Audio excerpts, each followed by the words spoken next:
क्या हाल है बेटा सेकंड ईयर वालों, ठीक ठाक हो? खैर खैरियत? आप अपना ख्याल रख रहे हैं, अपने घर वालों का ख्याल रख रहे हैं, साथ में दुनिया के जो काम हैं और दुनिया की तालीम जो है ये तो चलती रहती है और इसको ज़रूर चलाए रखें, लेकिन साथ में थोड़ा सा नमाज के हवाले से, साथ में थोड़ा सा यानी कुरान के हवाले से इन चीज़ों की भी साथ लेके चलें। अगर देखा जाए तो हमारे पास 24 घंटे होते हैं दिन में, और हर नमाज वज़ू का वक्त भी मिला लें तो मेरा नहीं ख्याल कि 15 मिनट से ज़्यादा लेती है। उसमें फ़जर, ज़ोहर, असर, मगरिब, इशा, चलें ज़ोहर और इशा वाली थोड़ी सी एक्सटेंड करते हैं हम, लेकिन टाइम इतना ज़्यादा नहीं लगता। तो कोशिश करें, साथ में अपने आप को ये आदत डालें। उस वक्त सुस्ती इसी तरह की हो रही होती है और फीलिंग यही हो रही थी कि ये क्या मतलब उठना पड़ेगा और जनाब वज़ू करना पड़ेगा और नमाज़ पढ़नी पड़ेगी, लेकिन बेहतर यही है हमारे लिए, क्योंकि हमारे लिए सिर्फ जो केमिस्ट्री है या सिर्फ जो बायो है या सिर्फ जो फिज़िक्स है या सिर्फ हमारी एफएससी या डॉक्टर बन जाना काफ़ी नहीं है, हमें थोड़ा सा आगे का भी ख्याल रखना है इंशाल्लाह ताला। तो बेटा हमने लास्ट टाइम क्या पढ़ लिया था? हमने पढ़ लिया था स्मोग, हमने डिस्कस कर लिया था ओज़ोन, और हमने ये देख लिया था कि स्मोग बेसिकली क्या है। ये स्मोक और फोग का मिक्सचर है, और ये बेसिकली इन्हीं ऑक्साइड्स की वजह से होता है, जो ऑक्साइड्स हम बर्न करते हैं अपने ट्रांसपोर्ट व्हीकल्स में, जहाज़ों में, एयरप्लेन्स में, बहरी जहाज़ों में। फिर उसके बाद आपका जो इंडस्ट्रीज़ हैं इनके अंदर इनको बर्न किया जा रहा है, और वहाँ पे नाइट्रोजन के ऑक्साइड्स और सल्फ़र के ऑक्साइड्स प्रोड्यूस हो रहे हैं। वही ऑक्साइड्स बेसिकली रीज़न बनते हैं स्मोक की। हमने ये भी बात की थी कि टाइप ऑफ स्मोक दो हैं, एक उसमें है जनाब अली आपकी रिड्यूसिंग स्मोक और दूसरा है ऑक्सीडाइजिंग स्मोक। उम्मीद है कि आपने याद कर लिया होगा कि reducing smoke is due to SOx and oxidising smoke is due to NOx. फिर हमने एक शॉर्ट क्वेश्चन देखा था कि कंडीशंस क्या हैं किसी स्मोक के अपीयर होने के लिए, और उसमें कंडीशंस थी 3। वो कंडीशंस क्या थी? एक कि there should be enough amount of SOx and NOx in the air. Second, sunlight should be there. Third, हमने ये बात की थी कि air flow should be less, air movement ज़्यादा नहीं होगी। अगर ये होगा तो फिर इन तीनों के नतीजे में वहाँ पे स्मोक प्रोड्यूस होगा। उसके बाद हमने स्टार्ट किया था जनाब अली ओज़ोन, और ओज़ोन में हमने देखा था कि एलोट्रोप ऑफ ऑक्सीजन है, बड़ी अच्छी बात है, बेनिफिशियल है हमारे लिए। ओज़ोन के बगैर ज़िंदगी मुमकिन नहीं रहेगी, लेकिन this ozone should be in the stratosphere region, this ozone should not be present in the troposphere region. Troposphere में अगर ये हो तो ये हमारे लिए इरिटेंट है, बीमारियां कॉज करती है, लंग्स पे इफेक्ट करती है डायरेक्टली, और रेस्पिरेशन के प्रॉब्लम क्रिएट होते हैं उसमें। इसलिए ट्रोपोस्फीयर में ये प्लूटेंट है, लेकिन स्ट्रेटोस्फीयर में ये बेनिफिशियल है, इसके बगैर गुजारा नहीं होगा। फिर हमने देखा कि ओज़ोन होल क्या है, और ओज़ोन होल क्या था कि हर साल सितंबर और अक्टूबर और नवंबर के महीनों में ये नोटिस हुआ, 1980s की बात कर रहा हूँ, कि उस वक्त ये नोटिस हुआ कि पोल्स के ऊपर, मैंने आपको बताया था ना, ये अर्थ है और ये एरियाज जो हैं ये ऊपर वाले और ये नीचे वाले, नॉर्थ पोल और साउथ पोल। तो पोल्स के ऊपर ये नोटिस किया गया कि ये जो ओज़ोन की लेयर है ये थिन हो जाती है। इसको DU में मेजर करते हैं, डॉप्सन यूनिट में, और आपको मैंने बताया था कि 350 डॉप्सन यूनिट इसकी लेंथ होती है, सॉरी विड्थ होती है, मोटाई इसकी। तो ये बात नोटिस की गई कि पोल्स पे ये काम हो रहा है। तो फिर इसके बाद दुनिया के सियाने बड़े समझदार मिलके बैठे और उन्होंने फैसले किए कि main reason which is depleting the ozone is the CFC, role of CFCs in the ozone depletion. उसके बाद इन्होंने फिर ये कहा कि आप इस ओज़ोन की ये जो CFCs हैं इनकी प्रोडक्शन को बैन करें, इनकी प्रोडक्शन को कम करें, कंट्रोल करें इसकी प्रोडक्शन को, इसके यूज़ को। अब हमारे यहाँ जो रेफ्रिजरेटर्स और एसीज़ वगैरह में यूज़ होते हैं ना, ये CFCs नहीं होते, अब टेक्नोलॉजी चेंज हो चुकी है। लेकिन पाकिस्तान जैसे मुल्क में और जो पुराने ज़रा इस तरह से काइंड ऑफ गैर तरक्की याफ्ता मुल्क हैं या तरक्की पजीर मुल्क हैं, इन मुल्कों में अभी भी सस्ती पड़ती है, चूँकि तो वो जो टेक्नीशियन होते हैं समटाइम जुगाड़ कर लेते हैं। लेकिन अच्छे जो कंट्रीज़ हैं तरक्की याफ्ता मुल्क, उनमें तो ये बैन हो चुकी है बिल्कुल, अब ये इस्तेमाल नहीं होती, इनके अल्टरनेटिव आ चुके होंगे। ओके जी बेटा, CFCs क्लोरोफ्लोरोकार्बन्स बेसिकली डिस्ट्रॉय करते कैसे हैं? How do they destroy the ozone? CFCs से मुराद है क्लोरो फ्लोरो कार्बन्स, मतलब कार्बन के ऐसे compound which will be containing chloro and fluoro. ये आपने मैट्रिक में पढ़े हुए हैं, ये जो रिएक्शन है, ये वाली जो इक्वेशन है, ये आपने मैट्रिक में देखी हुई है। ये है जनाब क्लोरोफ्लोरोकार्बन्स, कार्बन है, फ्लोरीन है, क्लोरीन। अगर इसको स्ट्रक्चर को ओपन करके लिखूं तो मैं सिंपली यूं लिख सकता हूं, सेंटर में एक कार्बन, साथ में 3 क्लोरीन के एटम और साथ में एक फ्लोरीन का एटम। अगर ये क्लोरोफ्लोरोकार्बन्स, अब देखें ना कितनी अमाउंट में ये प्रोड्यूस हो रहे थे। अभी भी हमारे यहाँ अगर किसी फ्रिज में AC में ये गैस डाली जाए और अगले साल तक मिसाल के तौर पे वो gas 1.5 kilo 2 kilo gas usually होती है AC में, अगर ये रिलीज़ हो जाए, ये वेस्ट हो जाए, तो ये बेसिकली कहाँ गई? ये सीधी इन्वायरमेंट से ऊपर गई। अगर दरमियान में इसको कोई और कंपाउंड मिल गया जिसने इसको रोक लिया तो फिर तो बड़ी अच्छी बात है, लेकिन अगर ना रोक सकी और ये ट्रोपोस्फीयर को क्रॉस करके स्ट्रेटोस्फीयर तक पहुंच गई तो फिर तो समझ लें बेड़े गर्क हो गए ओजोन के। कैसे? देखें जरा, अगर ये क्लोरोफ्लोरोकार्बन्स ओजोन तक पहुंच जाएं, ऊपर तक यानी एयर तक पहुंच जाएं, स्ट्रेटोस्फीयर तक, तो सबसे पहले ये यूवी रेज की प्रेजेंस में, ऊपर अल्ट्रावायलेट रेज मौजूद है ना, यूवी रेज की प्रेजेंस में इनकी होती है ब्रेकडाउन। ये देखें 3 क्लोरीन है और 1 फ्लोरीन है, इसका होता है ब्रेकडाउन। इसका ब्रेकडाउन होता है और ब्रेकडाउन ऐसे होता है, अब ये देखें ज़रा, चलें एक छोटी सी बात कर लेते हैं यहाँ पे। अब जैसे कार्बन इस क्लोरीन के साथ मिला हुआ है, तो डॉट एंड क्रॉस फार्मूला अगर बनाऊं तो मैं यूँ शो करूँगा इसको, 1 क्लोरीन का एटम और 1 कार्बन का इलेक्ट्रॉन, 1 क्लोरीन का इलेक्ट्रॉन 1 कार्बन का इलेक्ट्रॉन, बॉन्ड बन गया। इसी तरह फ्लोरीन में इसी तरह इसमें मौजूद है। होता क्या है, यूवी रेज की प्रेजेंस में इसकी ब्रेकेज होती है इस बॉन्ड की, और ब्रेकेज होती है यहां से, नजर आ रहा है कैमरे में सही? ब्रेकेज होती है यहां से, 1 इलेक्ट्रॉन इधर चला गया, 1 इलेक्ट्रॉन इधर चला गया। इसको कहते हैं फ्री रेडिकल बनना। अगर आपको याद हो तो इसको वैसे कहा जाता है होमोलिटिक क्लीवेज। होमोलिटिक क्लीवेज, इस फिनोमेना को क्या कहते हैं? Homolytic cleavage. बहरहाल जब ये क्लीवेज होती है तो दोनों तरफ अपने अपने इलेक्ट्रॉन चले जाते हैं, तो उसकी वजह से क्या बन जाता है? एक फ्री रेडिकल बन जाता है, CFCl2 फ्री रेडिकल, और साथ में 1 क्लोरीन फ्री रेडिकल। बात समझ आ रही? ये बेसिकली बॉन्ड दरमियान से टूटता है यूवी रेज की प्रेजेंस में, लेकिन वो इस तरह से टूटता है कि कार्बन और अपना इलेक्ट्रॉन ले लेता है और क्लोरीन अपना इलेक्ट्रॉन ले लेता है, दोनों फ्री रेडिकल बना देते हैं।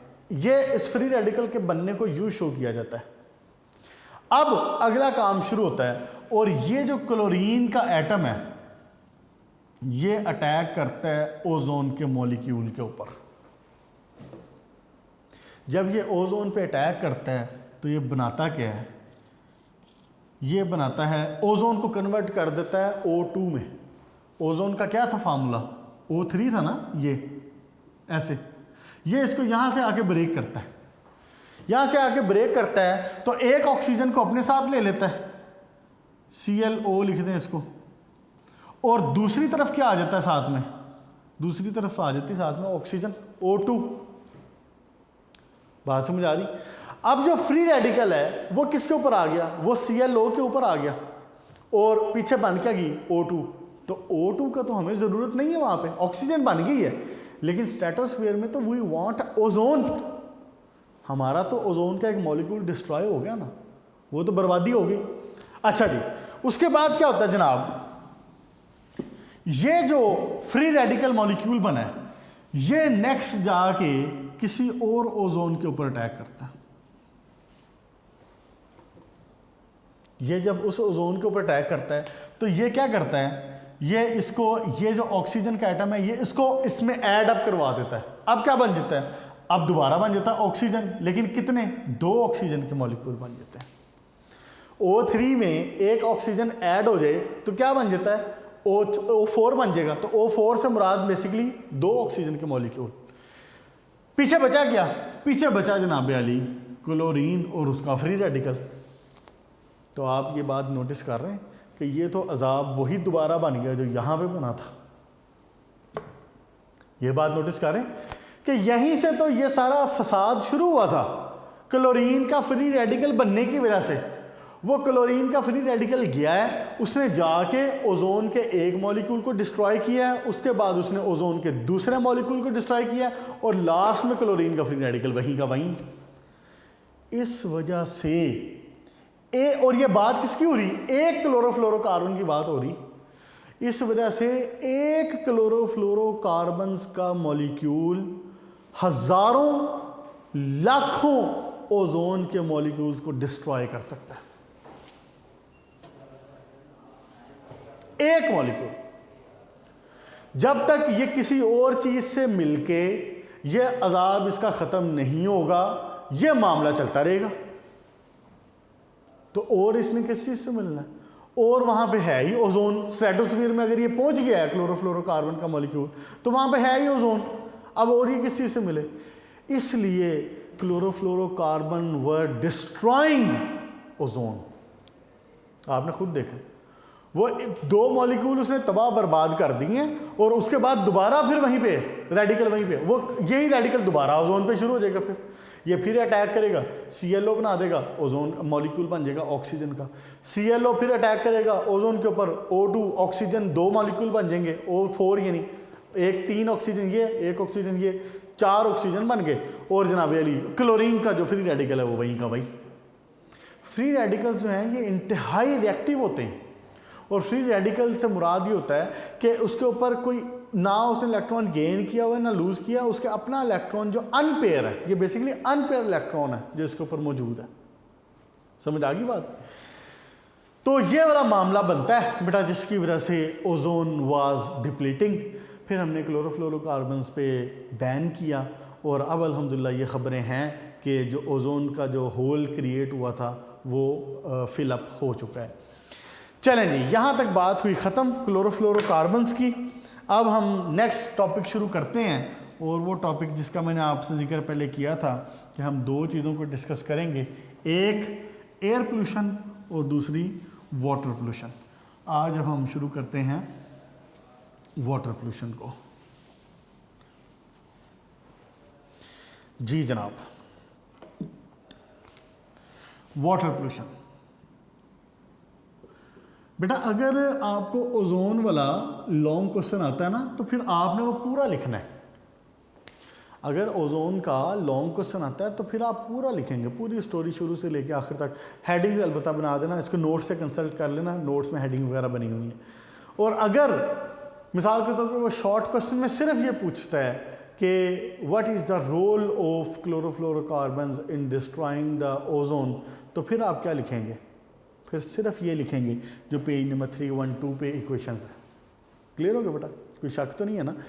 जो अगर शॉर्ट क्वेश्चन में पूछता है कि क्लोरोफ्लोरोकार्बन्स का क्या रोल है, या वो कह सकता है कि how chlorofluorocarbons are destroying the ozone, या वो कह सकता है कि how chlorofluorocarbons are responsible for the depletion of ozone, तो फिर आप सिर्फ ये इक्वेशंस लिखेंगे। लेकिन अगर ओजोन का पूरा टॉपिक आता है तो फिर आप ओजोन के पूरा टॉपिक भी लिखेंगे और ये इक्वेशंस भी लिखेंगे। अच्छा जी, आए जनाब अली अब वाटर पोल्यूशन के ऊपर। Can you imagine the life on the earth without water? क्या आप ये सोच सकते हैं कि इस ज़मीन के ऊपर आप पानी के बग़ैर रह सकेंगे? क्या ये मुमकिन है पानी के बग़ैर रहना? नहीं मुमकिन। ज़िंदगी की ज़मानत है पानी, और हम अपनी ज़िंदगी में रोज़मर्रा और हम देखते हैं कि सुबह से शाम तक हमारा पानी से बेशुमार वास्ता पड़ता है। हमारी ज़िंदगी के लिए भी ज़रूरी है, हमारे जीने के लिए भी ज़रूरी है पानी। उसके बाद डिफरेंट जो प्लांट्स हैं they can not survive without water. Micro organisms हैं, दे यूज़ द वाटर। फिर उसके बाद आपका जो घरों में काम काज हो रहे हैं, आपके जो वॉशिंग्स हो रही हैं, जो वॉशिंग आप कर रहे हैं, घरों की सफाई सुथराई, ये वाले मामला जो डोमेस्टिक यूज़ जिसको कहते हैं, वो सारा वाटर है। आप घर में पानी को इस्तेमाल कर रहे हैं अपने डोमेस्टिक यूज़ में भी। फिर पानी का एक जो बहुत बड़ा इस्तेमाल है, और बड़ी अच्छी बात होगी अगर आप मुझे बताएं कि पानी का और इस्तेमाल कहाँ पे होता है डोमेस्टिक यूज़ के अलावा? कहाँ पे है? इंडस्ट्री में। फिर एक और इससे भी बड़ा इस्तेमाल, ये बातें मैं अपनी तरफ से तो नहीं कर रहा, ये बातें आपने शुरू में जहाँ पे आपने ये पढ़ा था हाइड्रोस्फीयर वाली बात, कंपोनेंट ऑफ एनवायरनमेंट वाली, तो उसमें आपने ये परसेंटेजेस पढ़ी हैं पूरी। क्या थी परसेंटेजेस? डोमेस्टिक यूज़ था 8%, इंडस्ट्री यूज़ था 23%, और एक सबसे बड़ा यूज़ क्या था जो मैं आपको उस वक्त बताया भी था कि इंपॉर्टेंट शॉर्ट को सॉरी MCQs है, एग्रीकल्चर। ये करीब 69 है, ये 68 है। आपका ज़राअत मुमकिन नहीं है पानी के बगैर। इंडस्ट्री ऑफ जो आपकी ये है एग्रीकल्चर, ये डिस्ट्रॉय हो जाएगी पानी के बगैर। पौधे पानी के बगैर नहीं जी सकते। तो इंटरेस्टिंग बात ये है कि इतनी अहम चीज़ पानी को हम इंसान खुद अपने हाथों से तबाह बर्बाद करते रहे हैं और तबाह बर्बाद कर रहे हैं। जिस चीज़ का हमें पता भी है कि ये पानी हमारे लिए कितना ज़रूरी है, हम उस चीज़ को, उस पानी को तबाह बर्बाद कर रहे हैं। कैसे? हम उस पानी को पोल्यूट कर रहे हैं। और जब सिचुएशन ये है कि हम इसको पोल्यूट कर रहे हैं, तो थोड़ा सा अगर मैं पीछे आपको बैकग्राउंड में लेके जाऊं, ज़मीन पे जो 97% वाटर है वो सी में है, समंदर में है। ज़मीन पे जितना पानी है 2% of that water is in the ice caps, glacier. आपने ये भी पढ़ा हुआ कंपोनेंट ऑफ उसमें पीछे वाले टॉपिक में, कंपोनेंट्स में, जहाँ पे हाइड्रोस्फीयर की बात हुई थी। क्या 97% सी में है, 2% आइस कैप्स में है। ये जो उसमें ट्रैप हुआ है इसकी फॉर्म में, क्या नाम है इसका, बर्फ की फॉर्म, आइस की फॉर्म में। और लास्ट वन सिर्फ 1% है जो कि आप समझ लें कि फ्रेश वाटर है, और वो हमें अवेलेबल है। ऐसी है ना, ये आपने पढ़ी ये सारी परसेंटेजेस पीछे। ये 1% फ्रेश वाटर है जिसको हमने इस्तेमाल करना है, और उसका भी हम बेड़ा गर्क कर रहे हैं। कैसे बेड़ा गर्क कर रहे हैं? हम उसको पोल्यूट कर रहे हैं। हम वाटर को क्या कर रहे हैं? वाटर को पोल्यूट कर रहे हैं। और वाटर को पोल्यूट किस किस अंदाज से और किस किस तरीके से किया जा रहा है वो मैं भी आपको बताता हूँ, and you will be happy to know. क्या? सबसे पहली बात, लाइफ स्टॉक वेस्ट, फिर ऑयल स्पिलेज, फिर डिटर्जेंट्स, उसके बाद पेस्टिसाइड्स, फिर इंडस्ट्रियल वेस्ट, और लास्ट में लेदर टैनिंग। 1 2 3 4 5 6 ये 6 तरीके जो आपके सामने लिखे हैं, ये उन चंद एक तरीकों में से हैं जो कि हमारे वाटर को पोल्यूट करने की रीज़न बन रहे हैं। तरीके इसके अलावा और भी बड़े हैं, अच्छी खासा हम बेड़ा गर्क कर रहे हैं इस लिहाज से। अब हम क्या करेंगे, हम इन सारे टॉपिक्स को, इन सारी हेडिंग्स को वन बाय वन ज़रा तफसील से डिस्कस करेंगे कि कैसे हम वाटर को पोल्यूट कर रहे हैं और इसमें किस चीज़ का कितना हिस्सा है और कैसे मुमकिन है। सबसे पहले इसमें आता है life stock waste.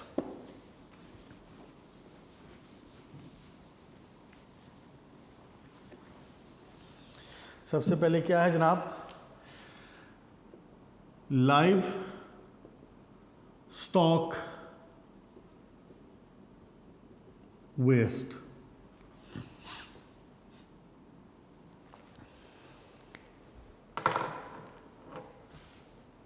Life stock क्या होता है?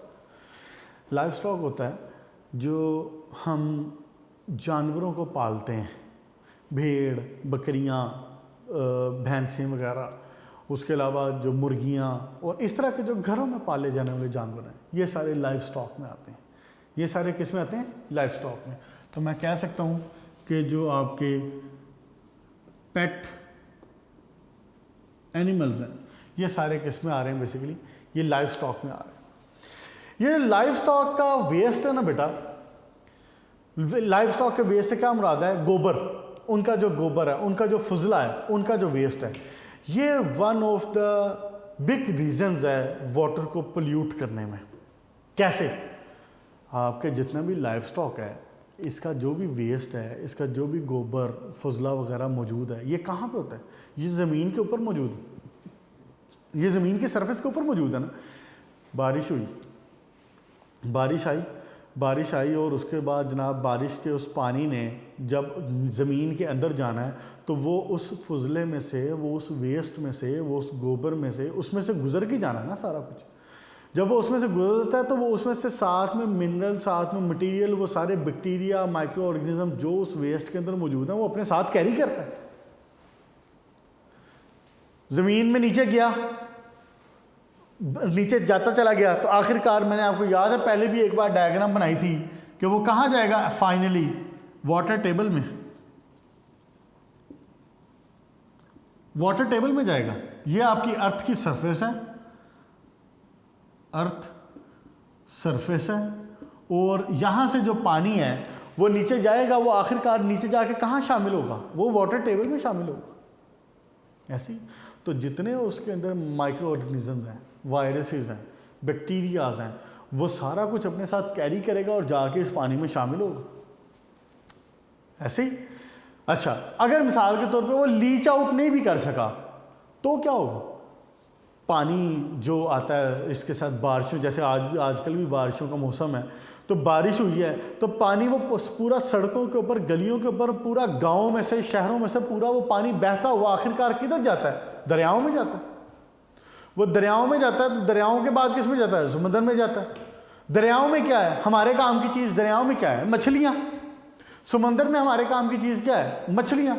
आपका अगर समुद्र या दरिया ये पोल्यूट होंगे इनकी वजह से, इसके अंदर मौजूद जो वायरसेस हैं, जो बैक्टीरिया हैं, जो माइक्रो ऑर्गेनिज्म हैं, इनकी वजह से जब ये पोल्यूट होंगे तो क्या होगा? बेसिकली वो जो फिशेस हैं वो उनको एब्जॉर्ब करेंगे। जब आप फिश को कंज्यूम करेंगे तो बेसिकली वो आपके अंदर चीज़ें ट्रांसफ़र होंगी। आपको याद है मैंने 1-2 लेक्चर पहले आपको कहा था कि आप थोड़ा सा पढ़ लें तो मैं आपको टिप्स बताऊंगा। ये चैप्टर बड़ा आसान है। इस चैप्टर में आपने देखा है कि हर चीज़ एक दूसरे के साथ रेलेवेंट है। आपको किसी किस्म का भी कोई भी लॉन्ग क्वेश्चन आ जाए ना, आप उसके अंदर अपना जो मुकम्मल इंफॉर्मेशन और नॉलेज है ना, आपके जहन में अगर टू द पॉइंट बात बहुत नहीं भी आ रही ना, तो आप अपना इंफॉर्मेशन और नॉलेज उसमें पुट कर सकते हैं। ये जो आपको मैं बात बता रहा हूँ वाटर के पोल्यूट होने की, ये सारा आप देखेंगे साइकिल इसी तरह चलता रहेगा, ये बार बार चीज़ें रिपीट होती चली जाएंगी। तो जब आपका वाटर पोल्यूट हो गया बेसिकली, और अगर आपने वो पोल्यूटेड वाटर इस्तेमाल किया है, पिया है, तो क्या होगा? टाइफाइड, कॉलरा, डायरिया, ये सारा कुछ कैसे होता है? ये सारा कुछ पोल्यूटेड वाटर से होता है। अब ये पिछले दिनों भी हैज़े की जो बीमारी फैली हुई थी, ये क्या हो रहा है सारा कुछ? ये इसीलिए हो रहा है कि आपने भी खबरें सुनी होंगी कि जनाब आपके फ़लाँ इलाके में हमारी जो सीवरेज की लाइन है वो जो पानी की जो लाइन है उसके साथ मिक्स हो गई है और घरों में जो है वो गंदा पानी आ रहा है। इस तरह का वेस्ट वाटर इस्तेमाल करने से ही बेसिकली ये सारे मसाइल होंगे। ठीक हो गया जनाब? ओके, उसके बाद नेक्स्ट टॉपिक है ऑयल स्पिलेज। लाइफ स्टॉक के बाद है नेक्स्ट ऑयल स्पिलेज। ये ऑयल स्पिलेज जो है आपका लॉन्ग क्वेश्चन भी है। ये एक्सरसाइज का क्वेश्चन नंबर 9 है, ऑयल स्पिलेज।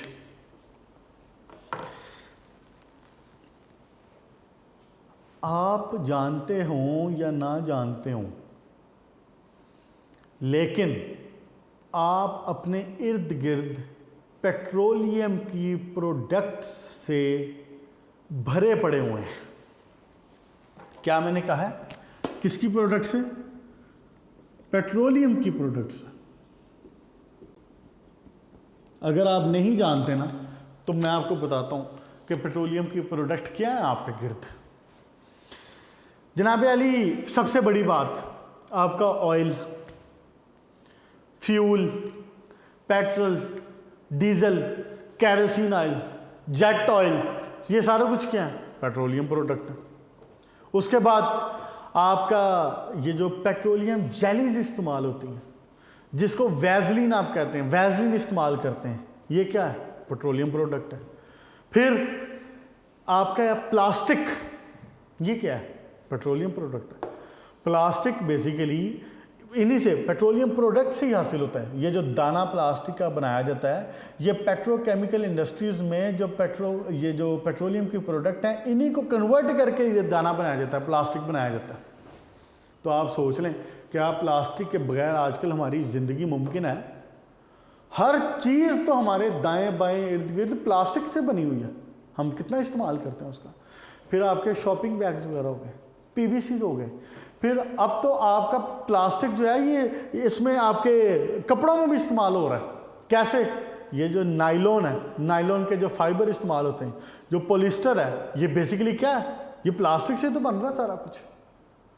इमेजिन कर लें कि कितना यूज़ है हमारी ज़िंदगी में पेट्रोलियम प्रोडक्ट का। अब जब इतना इसका यूज़ है तो फिर इसके मसाइल भी हैं, इसके नुकसान भी हैं। अब देखें कैसे। मिसाल के तौर पे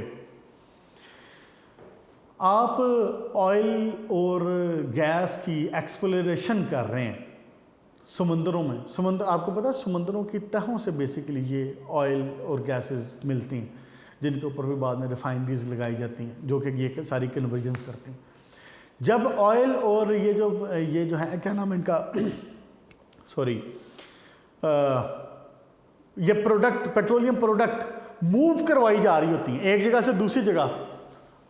आपके यहाँ जो एलपीजी आ रही है, एलपीजी क्या है? लिक्विफाइड पेट्रोलियम गैस, एलपीजी कहाँ से आ रही है? कतर से आ रही है। आपके याद है ना, आपसे पिछली गवर्नमेंट ने ये मुआहदे किए थे कतर के साथ एलपीजी के। ये एलपीजी कैसे आ रही है? ये बेसिकली वहाँ से गैस को लिक्विफाई करके स्पेशलाइज्ड कंटेनर्स होते हैं, उनके अंदर भर के बहरी जहाज़ों में रख के ट्रांसफ़र की जाती है कराची पोर्ट के ऊपर, या ये बहरी जहाज़ों से आती है ट्रांसफ़र करके की जाती है इस तरह से, या कोई पाइपलाइन बिछाई जाती है। आपको पता है आपका जो मुल्क है ये पाकिस्तान, अफ़गानिस्तान और तो क्या नाम है इनका, इधर से ताजिकिस्तान और इंडिया, ये पिछले दिनों गैस पाइपलाइन मंसूबा इन्होंने शुरू किया हुआ था, 1-2 साल पहले की बात है। ऐसे ट्रांसफ़र करने का तरीकाकार है ना। तो अगर ये ट्रांसफ़र हो रही है जनाब अली समंदरों से, अगर ये लीक हो जाए, तो अगर गैस का लीकेज हो जाए, अगर बहरी जहाज़ का कोई खुदा न खास्ता एक्सीडेंट हो जाए या वैसे कोई लीकेज हो जाए, तो वो सारे का सारा ऑयल, वो सारे का सारा जो पेट्रोलियम प्रोडक्ट हैं वो समंदर के अंदर फैल जाएंगे। अब जाके वहाँ पर समंदर में जब वो फैल जाएंगे तो उसको साफ़ किसने करना जाके? बात समझ आ रही? पूरी के पूरी ऑयल्स की लेयर पूरे के पूरे समंदर की तह के ऊपर, सतह के ऊपर बन जाती है। फिर बहुत सारे और एरोमेटिक कंपाउंड्स हैं जो कि पानी में डिजॉल्व भी हो जाते हैं, जैसे कि जो aromatic compounds less than 10 carbon होते हैं, जिनमें लेस देन 10 कार्बन होते हैं, ये बेसिकली सॉल्युबल भी होते हैं, डिजॉल्व हो जाते हैं पानी के अंदर, तो उस तरह से भी ये शामिल है। और अगर जो बड़े हों, इससे मोर देन 10 वो सॉल्युबल नहीं होते, लेकिन वो पानी के ऊपर पूरी एक लेयर बना देते हैं। वो जब लेयर बनाएंगे तो बेसिकली क्या होगा, पानी के जो नीचे पौधे हैं, नीचे जो आबी हयात है, उनको फोटोसिंथेसिस नहीं मिलेगी, सूरज की रोशनी नीचे नहीं पहुंच सकेगी, तो फोटोसिंथेसिस नहीं होगी, फोटोसिंथेसिस नहीं होगी तो ऑक्सीजन प्रोड्यूस नहीं होगी। बात समझ आ रही? इस तरह से ऑयल स्पिलेज अगर खुदा न खास्ता समंदर में हो जाए तो वो अच्छा खासा नुकसान करती है, ठीक ठाक नुकसान करती है। यहाँ तक बेटा करीब बातें इसमें हो गई हैं सारी।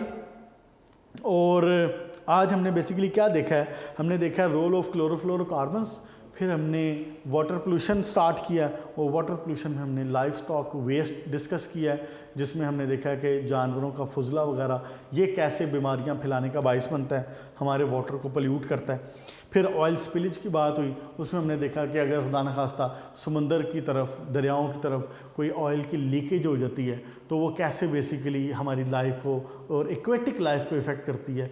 और इकोसिस्टम में चाहे पौधे हों, चाहे एक्वेटिक लाइफ हो, कोई भी हो, अगर वो डिस्टर्ब होगी तो इवेंचुअली हम ह्यूमन डिस्टर्ब होंगे।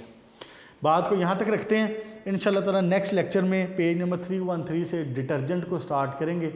यहाँ तक के लिए इजाज़त दें, अपना ख्याल रखिएगा, गुड लक।